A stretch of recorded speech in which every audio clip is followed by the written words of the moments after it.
Back onto news further afield now. A White House official has denied that President Donald Trump asked former FBI Director James Comey to shut down an investigation into the president's former national security advisor Michael Flynn. In an explosive story in the New York Times is reporting that Comey, after a private dinner with the president at the White House a day after Flynn resigned over his connections with Russia, penned a memo detailing a request from President Trump that he end his probe into Flynn. President Trump fired Comey last week, and a chorus of Democratic lawmakers is calling the entire affair a smoking gun. The latest revelations follow a tumultuous week in the White House in which the FBI director was fired, and a day later the president met with senior Russian officials in the Oval Office, where he revealed classified information to the Russian foreign minister, while several investigations, both in the House of Representatives and the Senate, and the FBI continue into allegations that Russia meddled in last year's election with possible links to the Trump campaign. The New York Times reports that Comey shared his memo with senior FBI officials, quoting the president on the Flynn investigation. "I hope you can let this go.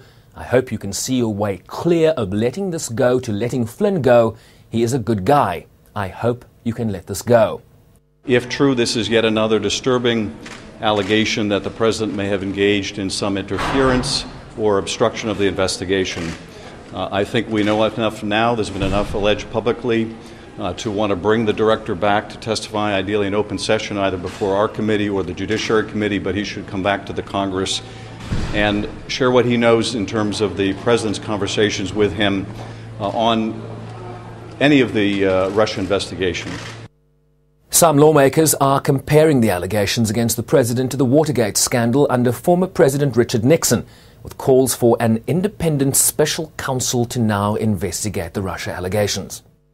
Concerns about our national security, the rule of law, the independence of our nation's highest law enforcement agencies are mounting.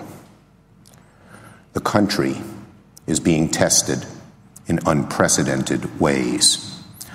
I say to all of my colleagues in the Senate, history is watching. But the Republican Speaker of the House maintains he continues to have full confidence in the president and that House investigations will continue to follow the facts. We need the facts. It is obvious there are some people out there who want to harm the president, but we have an obligation to carry out our oversight regardless of which party is in the White House. And that means before rushing to judgment, we get all the pertinent information.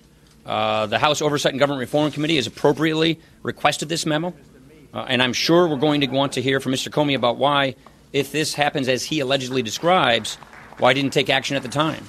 So there are a lot of unanswered questions. It comes as no surprise that we are again beginning to see partisan positions emerge as to the nature and direction investigations into the Russia-Trump connection should take. But what is clear is that 118 days into this presidency, Donald Trump is facing a deep crisis of credibility. He departs on his first overseas trip to the Middle East and Europe tomorrow, a day that likely can't come soon enough as he hopes to escape the intensifying glare of the political press in Washington. Bryce-Pease, SABC News.